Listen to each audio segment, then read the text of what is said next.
Hello. So good to see you again. Thank you very much. Good afternoon to everyone. Let me welcome my fellow governors who are on the telephone, who you'll hear from in a moment. We have Governor Phil Murphy from the great state of New Jersey. We have Governor Ned Lamont from the great state of Connecticut.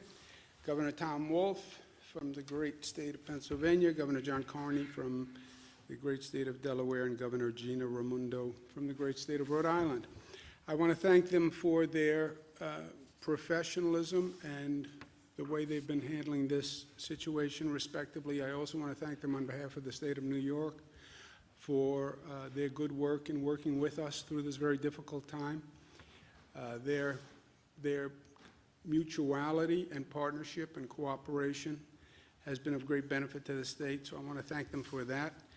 I'm going to make some opening comments and turn it over to Governor Murphy first, and then we'll hear from the other governors. I think most states, operator, we're ready. Started hearing music. Okay, thank you, governors. I just said I thank you all very much for your professionalism and your cooperation and everything you've done that has benefited the alliance with the state of New York, and I also want to thank you and congratulate you on what you've done for your states. It's truly been outstanding, and it's my honor to be a colleague to you. We've been talking today about the fact that New York believes we have reached a plateau in the increase of number of cases. They're not going down, but they're not going up at the same rate, and we believe it's a quote-unquote plateau, and that is relatively good news in a world of bad options. And we should start looking forward to reopening, quote-unquote, but reopening with a plan and a smart plan, because if you do it wrong, it can backfire, and we've seen that in other places on the globe. So everyone is very anxious to get out of the house, get back to work, get the economy moving. Everyone agrees with that. What the art form is going to be here is doing that smartly and doing that productively and doing that in a coordinated way, doing that in coordination with the other states that are in the area, and doing it as a cooperative effort where we learn from each other and we share information and we share resources and we share intelligence. No one has done this before. No one on this telephone has done it before. No other state has done it before. So it's one step forward after research and consultation with experts. I'm not a public health expert, but this has to be informed by experts and by data. You take one step forward, you see how it works, and then you measure the next step. And to the extent we can do that together, that is the best course. There's no doubt about that. I don't believe we wind up with a fully common strategy. You have different states in different positions. Within this state, you have different areas with different circumstances, and the plan has to fit the facts and the circumstances. It's one situation in New York City, it's a different situation in rural counties, different situation in suburban counties. So how do you address those different set of facts? And I want to make sure all the people we represent make sure that we are smart in the way we are doing this.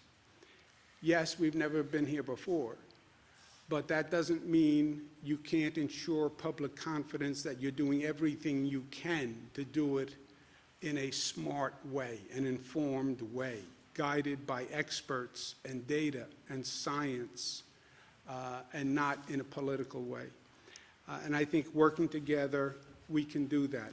Each state is going to name a public health official for that state, an economic development official for that state.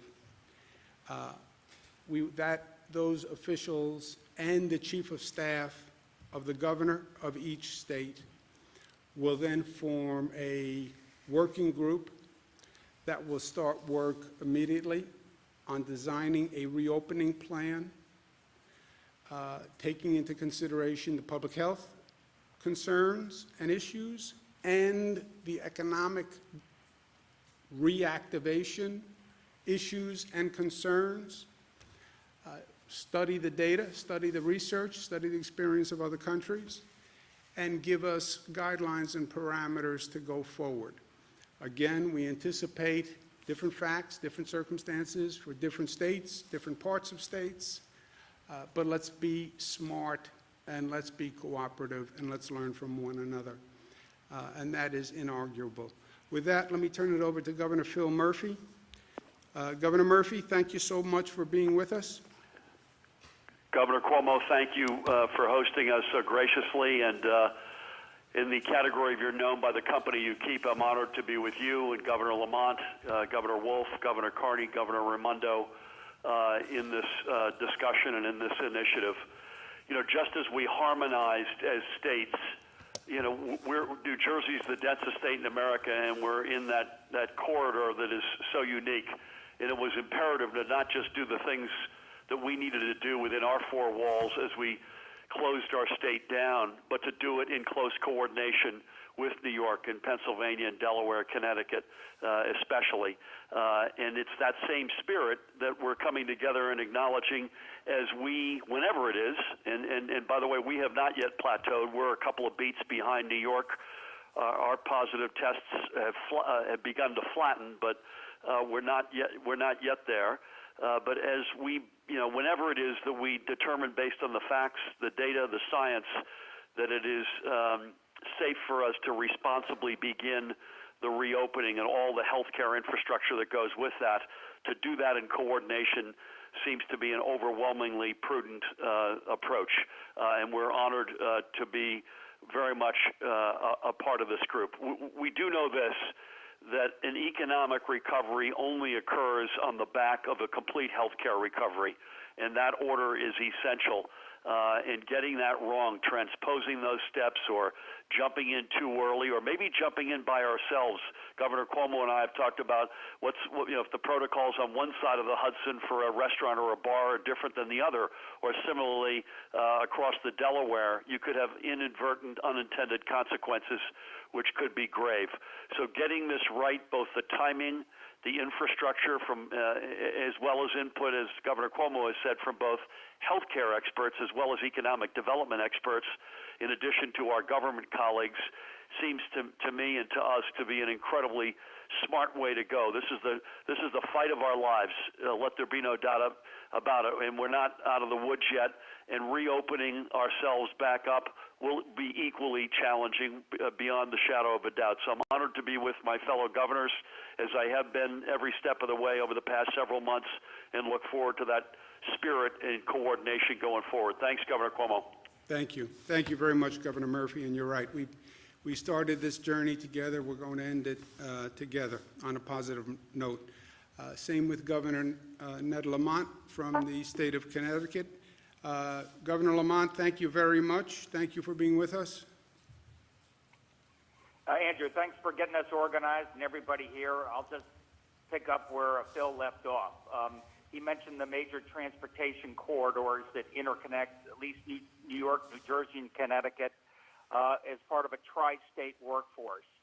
And we all slowly closed down methodically parts of our economy in a way that we tried to mitigate the effects of the contagion. And we're going to be thoughtful about how we get this opened as well. But, Governor Cuomo, as you know, all of our pandemic here in Connecticut is all along that I-95 Metro North corridor, where we have hundreds of thousands of people going back and forth between New York and Connecticut. It's the commuter corridor for us, but it's also the COVID corridor, which is why it's so important that we work together thoughtfully on this. Listen to the experts, as you say, and make sure you don't pull the trigger too early. I'm looking over at Japan and Hong Kong and Singapore, and those places are unfortunately seeing a small resurgence, the second half of the V coming back again, and that would be so demoralizing for our economy. So that's why what we do, I want to do on a coordinated basis, have a database that we share, establish the same protocols so we know how we're working together, and get that information up to or down to Washington so they can coordinate as well. I mean, we're going to be thinking about the mix of PCR antigens and probably the low infection areas in terms of testing, and probably the antibody testing in those areas where it's more prevalent, so we can put together a system that allows our people to get back to work. And I couldn't agree with each and every one of you that working together makes the most sense, listening to the experts, doing this methodically, but doing it now. Back to you, Governor Cuomo. Amen. Thank you very much, Governor Lamont. Thank you. Governor Tom Wolf from Pennsylvania. Tom, good to be with you again. Good to be with you too, Governor Cuomo. Thank you for doing this, and thank you to my fellow governors for making this effort possible.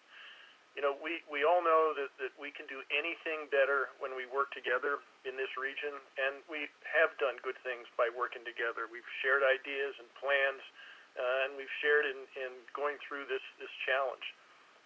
And this partnership, this council that we're forming here recognizes that simple fact. And I agree with the sentiments of my partners that we need to do this right, and that's what we're trying to do. But this partnership recognizes something else that I think is really important. It recognizes that we need to come up with a specific and a smart plan for this uncertain future that lies ahead. But it is also that we are creating a plan to let our people, the people that we serve, the citizens of our states, that we indeed do have a future. And this is as important as coming up with the specific elements of this plan. It has to be responsible, but it has to show us that we do have a future. As we figure out how we're going to reopen our schools, how we reopen our businesses and our homes, we're also going to recognize that we're trying to figure out how we're going to restore the sense of hope that this pandemic has taken away from so many of us. And I'm proud of the people who are going to be working on this for Pennsylvania, the Secretary of Health, the Secretary of the Department of Community and Economic Development, and my Chief of Staff. We're all going to do a great job for the people we serve, and I think we're going to show the people of the United States how you come out of something as devastating as this in a responsible fashion. Governor Cuomo, thank you again for doing this, and back to you. Thank you, Governor Wolf. Thank you very much. I couldn't agree more with what my colleagues are saying, and Governor Wolf's point. We talk about the economic toll, which you can quantify. You can't quantify the emotional toll this is taking on people. And I think Governor Wolf is exactly right. Knowing that there's another day, a new day coming, may be different than past days, but it can be a bright day. And that is true, and we have to focus on that. Governor Carney, very good to be with you, John. Thank you very much for taking the time and all the help and all the coordination.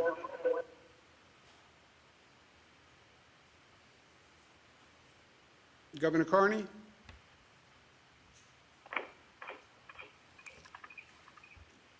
Yes, can you hear me now? Yes, I can. Yes, we can, John.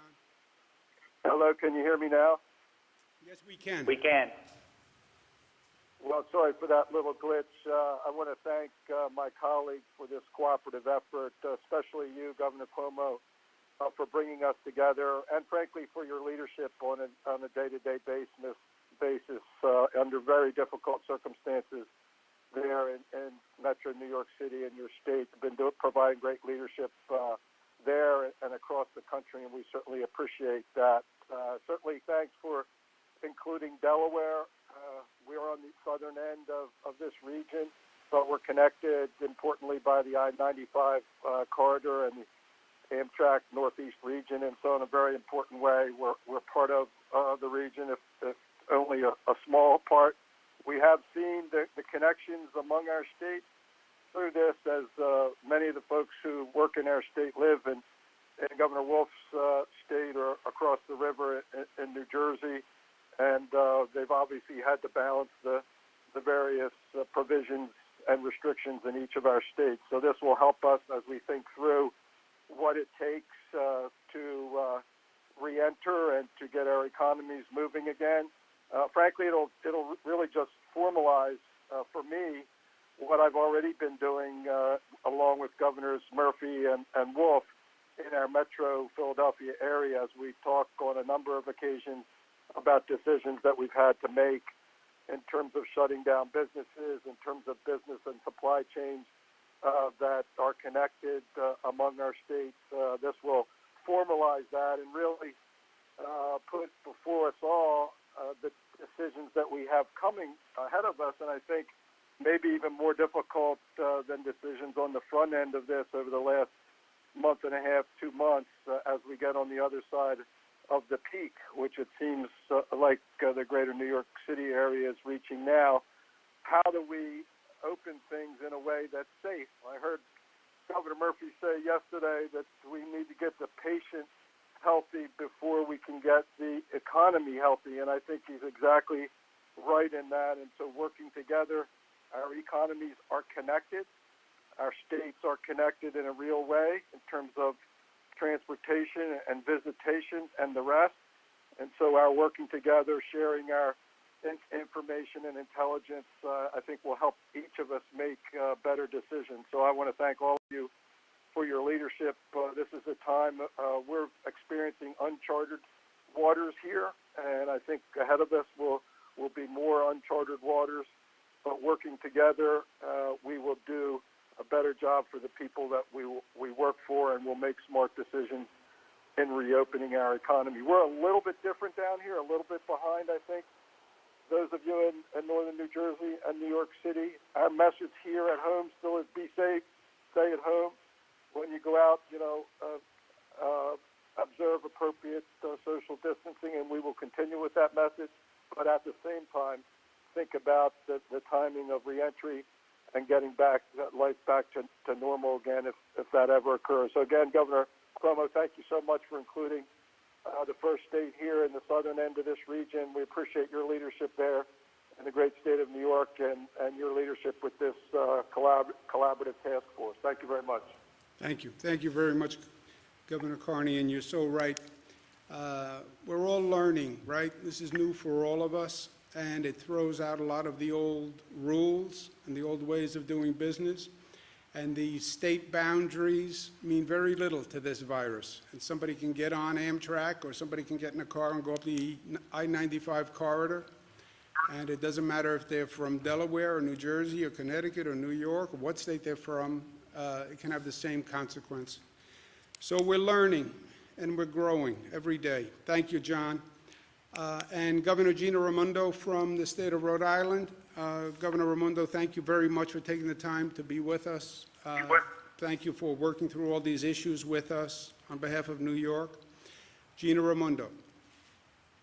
Good afternoon. Can you hear me? Yes, yes we can. Hi. Good afternoon, and thank you all. And thank you, Andrew, for leading us and convening this group. I think it's a terrific initiative. Like all of you, all the governors who've spoken, all of the governors I've been speaking with, I am constantly thinking about what it's going to take to safely reopen our economy. Like you, I don't want to keep people out of work one day longer than necessary. However, we need to do it safely, which means we need a smart, targeted approach to slowly reopen the economy in a way that keeps everybody, most especially the elderly, the vulnerable, and those with pre-existing conditions safe. So, like many of you, I have a team here that I've assembled to develop a plan for what we are calling the new normal. And we're looking at everything from how we screen people entering businesses to how we utilize more touchless technologies in our day-to-day interactions, doing a deep dive industry by industry on new guidelines for this new normal. And I'm looking forward to this initiative. I'm looking forward to being a part of the working group and exchanging ideas. Like you have said, none of us has ever gone through this before, and I am confident that by working together and sharing our best ideas, we will be much, much more likely to get it right for the citizens of our state and this region. I will say, throughout the crisis, the governors are the ones who've been showing great leadership and taking action to keep our residents safe. And so I think it's only appropriate that we do the same thing now by coming together and showing regional leadership to reopen the economy. And as everyone has said, I think if we take a coordinated approach on a regional level, we'll be that much more successful. I know that over the past few weeks, I've spoken frequently with the governors on this call, with Governor of Massachusetts, governors all around the country, and our ongoing collaboration, idea exchange, coordination has certainly enabled all of us to keep people safe in our states. The reality is this virus doesn't care about state borders, and our response shouldn't either. So I am fully in support of this effort and look forward to working with each of you to make sure that we do get to the business of getting folks back to work, and we do it in the smartest, safest way possible. Thank you very much, Gina. Thank you, Governor Raimondo. And I couldn't agree more with all of my colleagues and Governor Raimondo's point. None of us have done this before. Sharing information, learning from each other, pooling resources is only smart, and we have to be smart. You need the best public health plan, and you need the best economic reactivation plan. It's not either or, it has to be both. No one is willing to sacrifice one at the expense of the other, and you can't have one at the expense of the other. But how you do it, that's the art form. We're going to take questions for one question each from each state, and then I'll take questions from New York afterwards.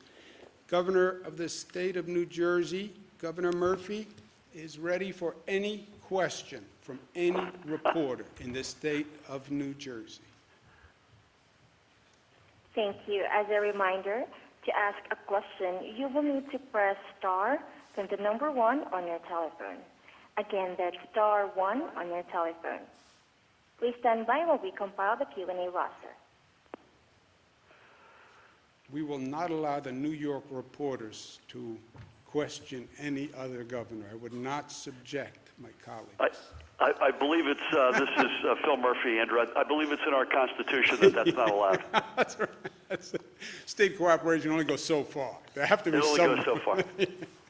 I'm actually going to do our own press conference at 3 p.m., so if there are Jersey folks on and they're not ready to ask, we'd be very happy to take them in Trenton in a half hour or so. Operator, anything? We do have a few questions. The first one is from Charles Tao from North Jersey. Hey, Charlie. Your line is now open. Good afternoon. Governor, you've made a point that the any plan that you devise will have to be on any economic plan will have to be on the back of a public health plan. Is that your way of, and is collectively this a way of saying to the Trump administration that we disagree with your emphasis of putting economy first, that we feel we most earnestly and strongly have to make that point that public health comes first, because you're not hearing that coming out of Washington? Yeah, Charlie, I'd say, good to hear from you, by the way. I'd say it's less that for me and far more, let's just make the calls as we have tried to make them from day one based on the facts and the data and the science. And everything we're looking at tells us you only get an economic recovery if it comes on the back of a healthcare recovery. So our energies, and I think the council that we're forming today speaks exactly to that. In other words, the house is still on fire. We still have to put the fire out, but we do have to begin putting in place the pieces of the puzzle that we know we're going to need, both healthcare infrastructure to make sure this doesn't reignite, as well as the steps we're going to need to take collectively as a region in terms of economic recovery. So I'd put it much more in the category of calling balls and strikes based on the data that we're looking at. Again, I think if you get that wrong, you inadvertently, even with the greatest of intentions, if you transpose those steps, or if you jam it too early, you could throw gasoline, even inadvertently, on the fire, and it could reignite. And that's the last thing that any of us need right now. So as painful as the economic reality is right now, and it's painful for all of us, it's not remotely as painful as it would be if we get the sequencing wrong and or the timing wrong. Thank you all. Well said, Governor. Thank you very much for being with us, Governor Murphy. Honored to be with you as always. Thank you, my friend. Operator, State of Connecticut, Governor Ned Lamont. Do you have any questions from any reporters from Connecticut, Operator? We do have a question from Connecticut. This line is from Ken Dixon. Your line is now open. Hi, Governors. Thanks for getting together disembodied way like this. Governor Lamont, I guess I'm trying to figure out what kind of voice the business community is going to have as they're part of the panel that you've got, and I noticed the DECD is going to be in charge of that. But how are you guys all going to get together on a regional basis? It sounds like a rather crowded bus. Well, what we are going to do, Ken, thanks for the question, is each have 3 people on this committee. And on behalf of the state of Connecticut, you talk about business representation. I've got a great friend who's co-chairperson of our economic committee here for the state, and her name is Indra Nui, who used to be head of Pepsi. So she'll be our liaison to the business community here in the state of Connecticut and part of our liaison to all the other governors going forward. And she understands better than anybody how urgent it is that we get our economy going again, but there's nothing worse than a false start.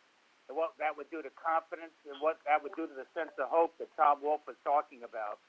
And that's why we will be announcing our task force today in terms of how we go forward with business and labor and the scientific community in collaboration with our fellow governors so we can open this up prudently as quickly as possible. Great. Thanks, Governor. Thank you. Thank you, Governor. Thank you, you. Ned Lamont, very much for being with us today. Operator, anything for the state of Pennsylvania? Thank you, Ned. Governor We Wolf. have next for Mark Levy. Your line is now open. Hey, Mark. Mark? Hi, can you hear me, Governor? I can. Hi, Mark. Hi.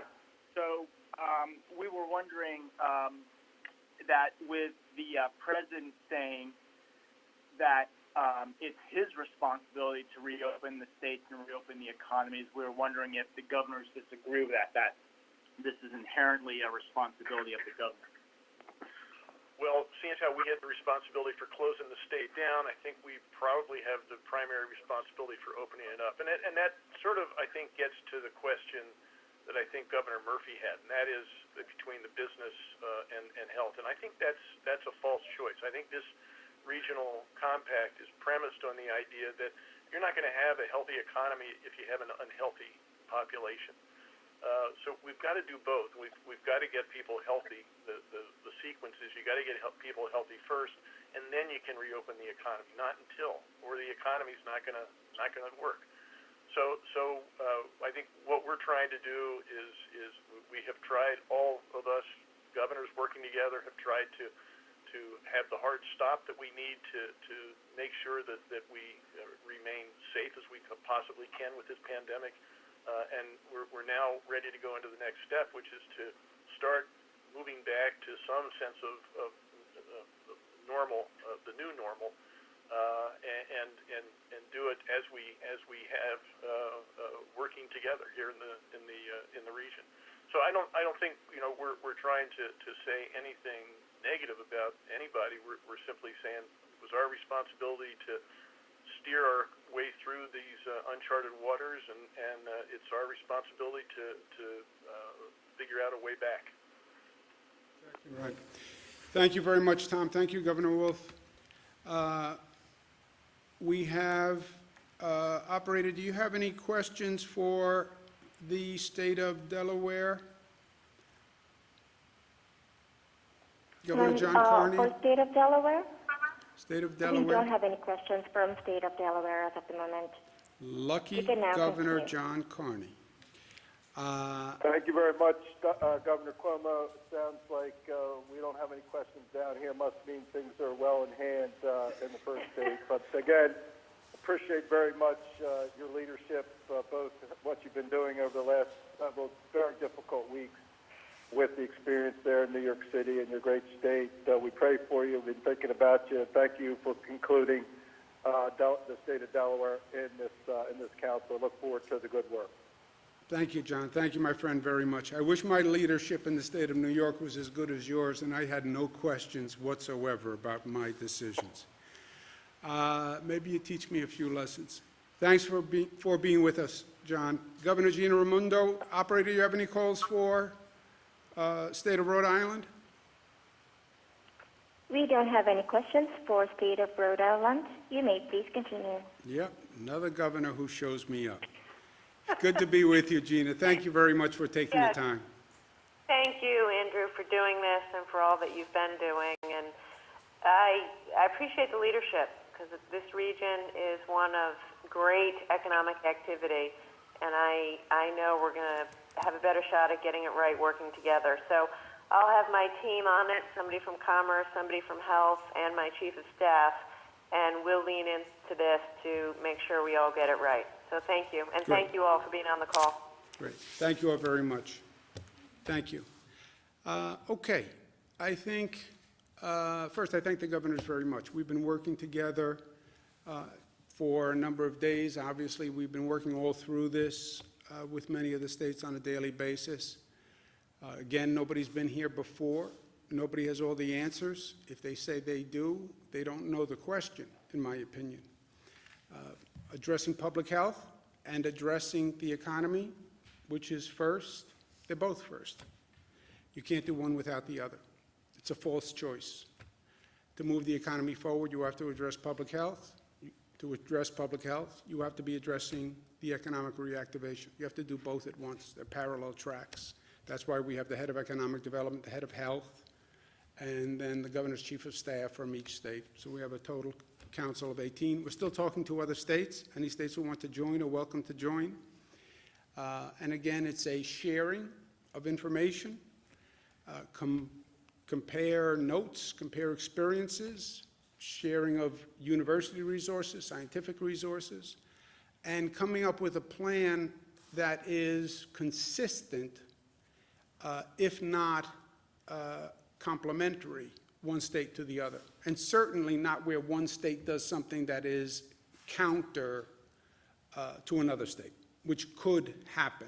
And I've seen that in the past. So Governor Murphy, for example, from New Jersey's point that what you do in New York just pushes people across a bridge to another state if it's not consistent. That is exactly right. His workforce is my workforce is his workforce. All of these decisions affect everyone and the entire region. What this virus says is all of your lines and boundaries make no sense. I can get on the Amtrak train and get off anywhere along that line, and if the person is positive, can infect scores of people. So you're all interconnected. We've talked about it for a long time, but this makes the point. Questions? Governor, is there any sense, Excuse me one second. Jesse? any sense of timetables, deadlines for this working group? They're going to start talking literally tomorrow and start to scope that out. We didn't start with a timetable. We said, and we'll say to the group, we want it ASAP, but we want it smart. This is about being smart first, not political, smart. Follow the data, learn from the other countries. Other countries have done this. You're seeing mixed information and mixed data. Learn from the other countries, coordinate, set of guidelines, ASAP, but smart. Ideally within weeks, do you think? Oh, it has to be within weeks. It has to be within weeks. Governor, President Trump this morning said that he and the federal government will be making these decisions and that it's not necessarily up to states to come up with these guidelines. So, Well, look, I would say let's see what the federal government's plan is. Governor Wolf's point was right. He left it to the states to close down, and that was a state-by-state decision. Without any guidance, really, he took the position that it was a state's decision, and then the states were responsible for purchasing supplies, et cetera. So that was the model of management for this disaster emergency that was promulgated thus far. If they want to change the model, they can change the model. He's the President of the United States. He is the federal government. And it is still Civics 101. It's federal, state, local government. He wants to change a management model. We look at the laws, state governance, federal governance. Let him change a model consistent with the Constitution, consistent with the law, but then change the model and explain it. What does that mean, the federal government is in charge of opening? Are you going to say when each state can open or should open? Are you going to set a formula and that says any jurisdiction of X population that has X infection rate should be open or closed? Any population of X infection rate, these are the activities. This is what can be on public transit. This is what can be on the roads. Any jurisdiction that opens must have the following precautions. You must have a mask. You must have gloves. You can do that. That could be a model where they set a federal program that the states can follow and should follow, but then you have to be specific. Testing. States don't have the capacity to test. It's not as simple as saying states should test. They can't do it without the federal government. There are not enough tests now, and there's not enough reagents, and there's not enough medical equipment. Any one of these governors would tell you on the phone, they don't have the testing capacity, and they can't gather it themselves. So you want to change the management model, you can do that as president, but what is the model? And let's learn from the past, right? Because this was not smooth sailing up till date. Let's be honest. The president or the No, White House about I've not had this conversation. Let's learn from the past.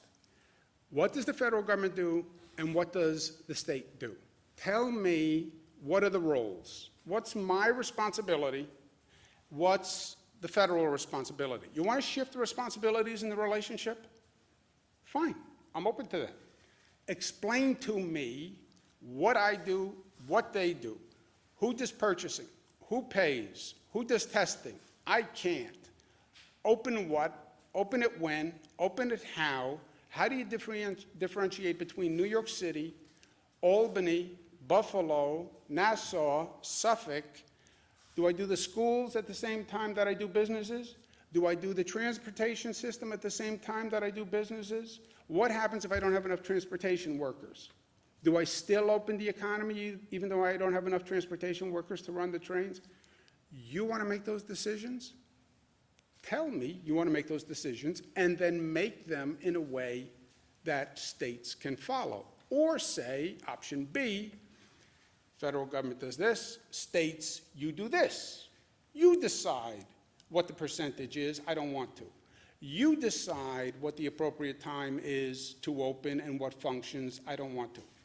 You can do it any number of ways, but it has to be clearly defined. You're talking about states.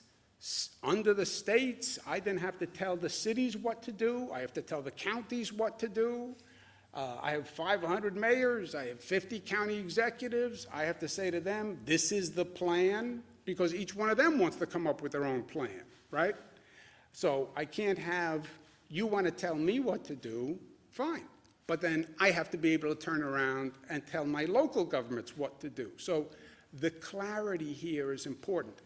And there is no conceptual answer. This is a very specific answer. I have to operate every day. My life is all about management and operations. That's what I do right now. I communicate the truth to the people of the state every day, and I have to manage the operation. And that's every day. Every day I have to tell my local governments what to do. Every day I have to tell the schools what to do. Every day I have to tell the hospitals this is what's coming on PPE. Every day I have to tell the hospitals this is how we're going to balance the patient load. That's what I have to do. Tell me how I do my job vis-a-vis the federal role and responsibility. But yeah, you're President of the United States. You want to put forth a management model? Let's hear the model. You said earlier today that you Let wanted Jimmy to just see- follow up, I'm sorry. You said earlier today you wanted the economy to open up the valve, little parts at a time. What parts of the economy are shut down now that for you are priority to reopen? I wouldn't do that. I wouldn't tell you that. You'd have to, that's part of this study. What business do you open, when, what is the best thing? They'll have a conversation, but for example, if you don't have the fundamental systems aligned, you have nothing. If you want to open business, schools have to be open to any large degree. You want to turn the valve a lot? The schools have to be open. Why? Because you can't open businesses if people don't have child care. So then are schools a priority? Well, I'm saying you have to align the systems. You want to open businesses, you have to have the transportation system open.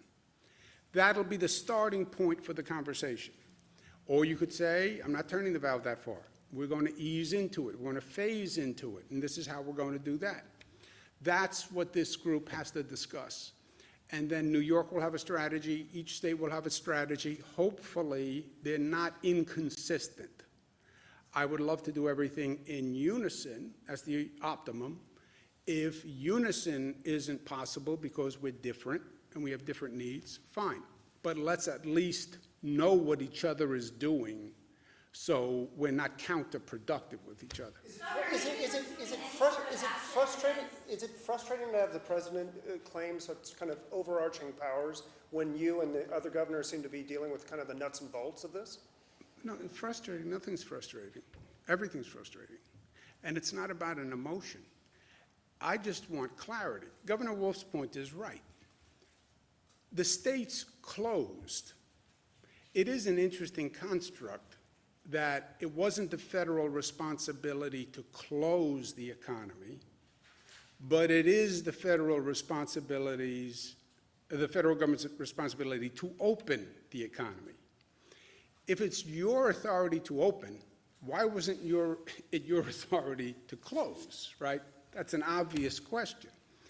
And when you say open, what does that mean? Does that mean you're going to proclaim all businesses open? Isolation over. Come out of your homes, businesses are open. What does it mean? Governors need clarity. That's what they need. You're the president. There's a constitution.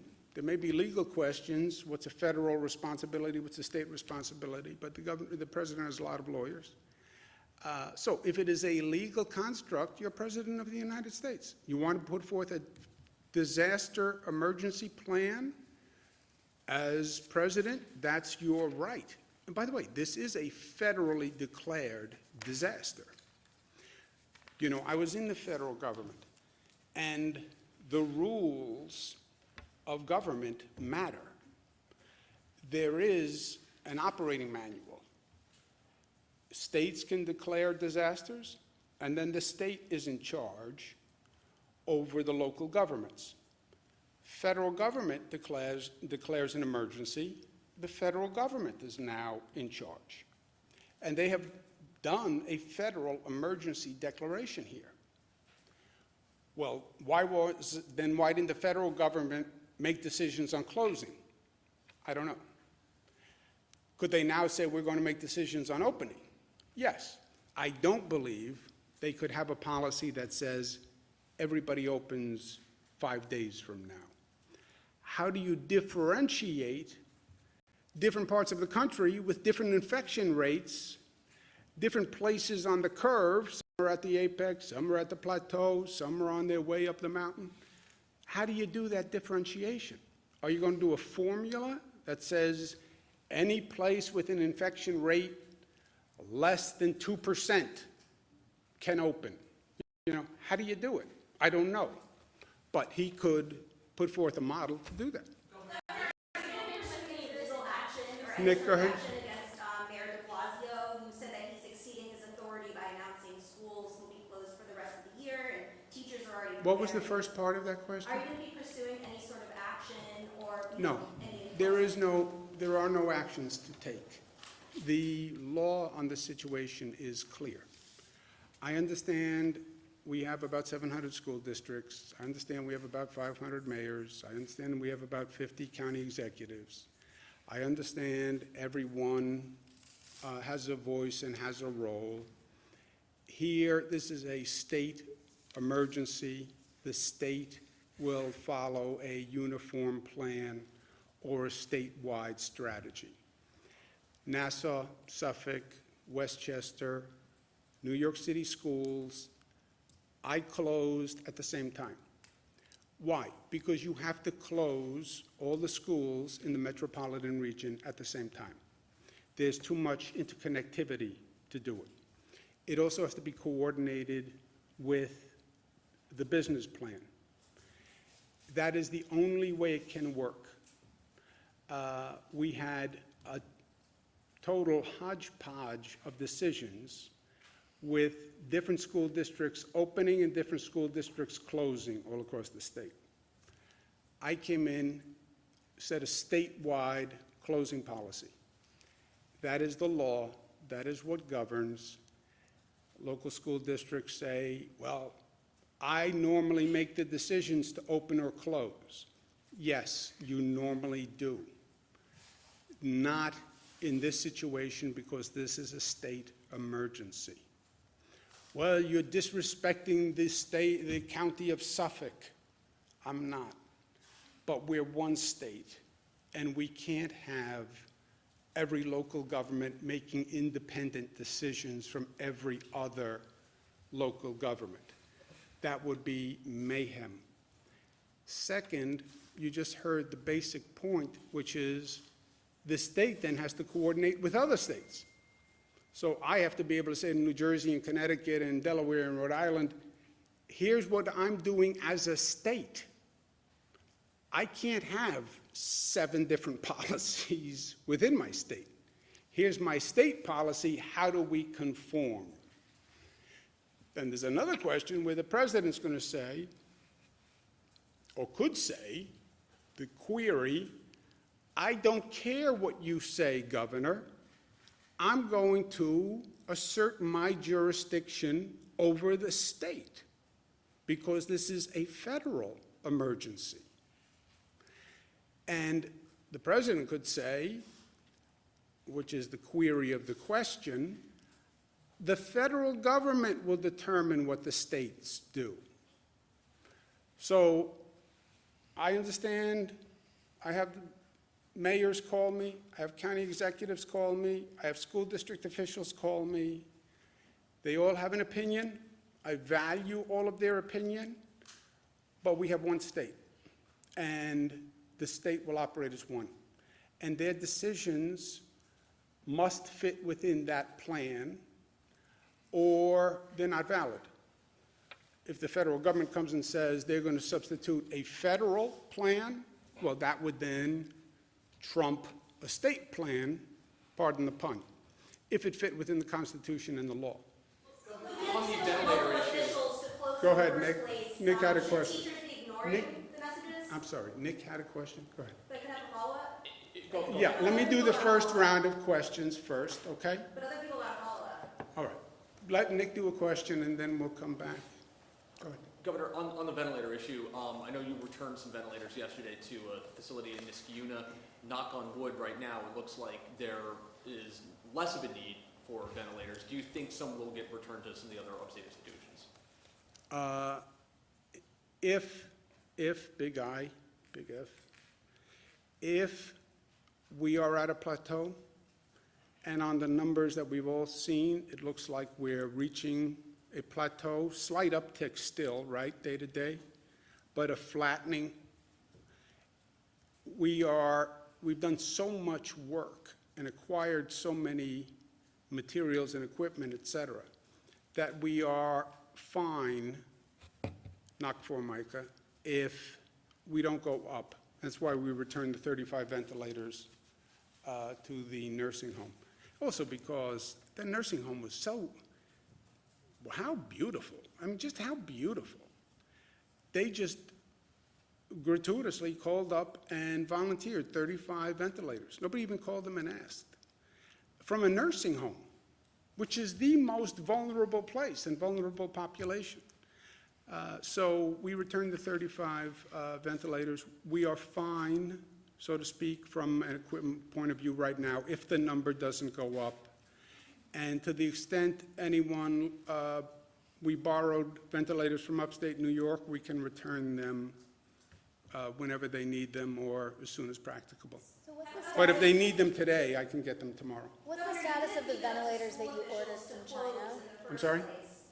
Should teachers and family members of New York City be ignored? What happened to the ventilators? Yes. We ordered 17,000. I think we wound up getting about 3,000 that actually came in. Are you still waiting for the others? I think it would be waiting for a long, long time. I think what happened was there were so many places competing for the orders in China that they kept upping the price and they took a next order. Like we were bidding against every other state in the country.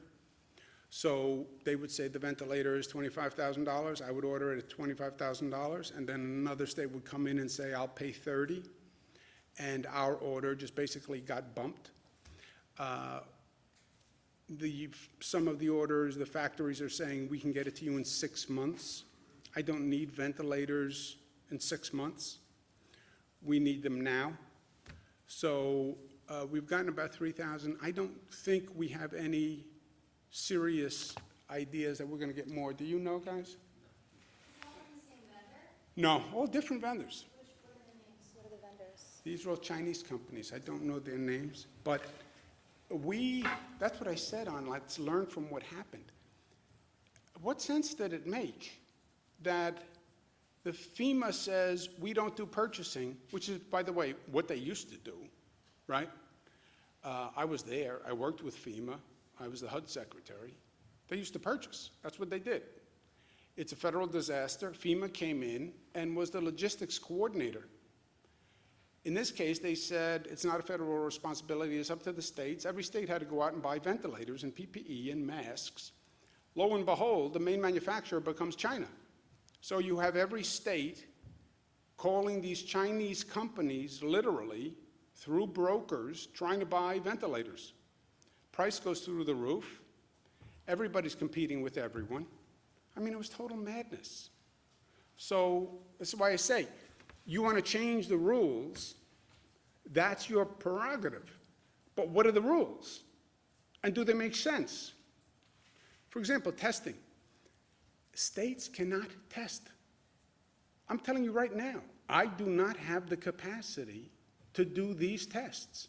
I can't purchase enough diagnostic tests or equipment. So an opening plan that says you must open, by the way, you must test, I can't do the tests. You said this in Massachusetts or Canada about the working group or some kind of coordination. We are not talking to Canada, I don't believe. We're talking to a number of states about who are coordinating on certain elements, not other elements, but this is a relatively new situation, today's coalition. So we'll continue talking. Anybody who wants to join in the Northeast is welcome. The more information you share, the smarter the plan, the better. Can't be bad. Governor, just to clarify, this council will decide on both businesses and schools? Head of economic development is on the council from each state, head health official from each state, and governor's chief of staff from each state. 3 people from each state, 6 states, 18 people, and it will be a public health strategy and an economic development strategy that fits like this. You can't do one without the other. You have to do both, and you have to integrate them in one plan. And I have to represent that I have one statewide plan for my state. My whole state will function that way.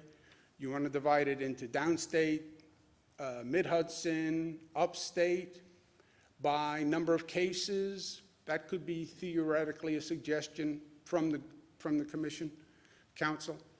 But yes, Those will be the guidelines. And then it has to be smarter because you're just sharing talent, you're sharing resources. The best minds from 6 states are the better than best minds from just any one state, right, by definition. So it'll be smarter. It will also be cooperative and collaborative where if Jersey and Connecticut put forth a plan that is not coordinated with New York, it hurts our compliance. And remember, we're asking people to do very tough things. If you say, well, you can just go across the river and you have a different set of rules, then people will get in their car, they'll go stay with their brother-in-law who lives in New Jersey, or their brother-in-law who lives in Connecticut, and they have a different set of rules. His restaurants are open, our restaurants are closed. You know what happens? Everybody drives to that state to go to dinner. That's all that happens. It was the same point when we were talking about marijuana, right, and the rules on marijuana. If you don't conform those rules, people will just shop jurisdictions. Doesn't that risk complicating the issue, though, with 6 different states, 6 different agendas, 6 different situations on the ground? Doesn't that make it more complicated in a way? You don't have a choice but to coordinate. Because if another state, you are subject to whatever any surrounding state does anyway. My bars are closed. Okay, Connecticut's open. I'll go to a bar in Connecticut. I'll go to a bar in New Jersey. Massachusetts is right here, 20 miles Or away. I'll go to a bar in Massachusetts. The coalition. No, but we're talking Massachusetts also. So by definition, if you do not take that fact into consideration, then you're just being blind to the facts. Well, I can't get on the same page 100% with another state. I don't expect you to. But to the extent you can avoid contradictory policies, that's better. And maybe you won't even be able to avoid contradictory policies. You know, Connecticut could say, I'm opening my bars.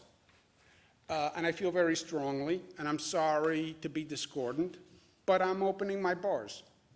And New York doesn't want to open their bars, don't open your bars. But I'm opening my bars.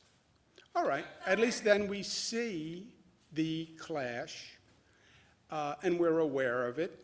And you look, you try to work it out. If you can't work it out, you can't work it out. But at least you know about it and you have the conversation. At what point would you consider reopening the Capitol building to the general public? Because certain groups like a Citizen Action or a Vocal New York would consider this access essential for policy reasons and making change, I suppose. Yeah, look, opening public facilities will be one of the issues that's on the agenda. But my guess is, again, we talked about this morning, density. You do not want a lot of people in a small space. That is the last thing you want, because that is the breeding ground for this virus. I mean, that is goldfish, shooting fish in a barrel, right? You put a lot of people in one room, all you need is one person. That's the New Rochelle lesson. One person went to a social gathering, religious gathering, infected hundreds at one gathering. All right. Thank you very much. So I have a follow-up question. Should teachers and families in New York City just be ignored messages that they're going to keep doing distance learning and remain closed? Schools are closed. Schools in New York City are closed. Schools in Nassau are closed. Schools in Westchester are closed. Schools in Suffolk are closed. Schools across the state are closed. Schools across the state will stay closed until we say they are open. They are closed until the state says they are open. They were closed by an executive order that said all school districts in the state are closed. They will remain closed until the state says they are open. The state waived what's called the 180-day requirement that said they had to be open for 180 days to get funding. We will waive that requirement as long as the state says they are closed. And that's where we are. Closing the schools was a hard decision because we knew once you close the schools, that it would impact businesses and impact the workforce. And there was great fear that nurses wouldn't be able to go to work, et cetera, because now they had no child care. We reached a point where we said we understand that, but we closed all the schools. The situation now is very simple. All the schools are closed. Well, this school district wants to reopen. I know there are 700 school districts. There are 700 opinions. There's one state policy. Couldn't be clearer, couldn't be simpler. Thank you very much, guys. Some teachers have reached out and said that you're equating the education system to daycare. Is that an accurate No, the interpretation? education is the education system, but a practical reality is when you close the schools, then you have to have an answer for where do the children eat, where do they get breakfast, where do they get lunch, where do the parents get massive amounts of daycare so they can go to work even though the schools are closed. You have to answer those. These are all practical issues that are very real. Thank you, guys.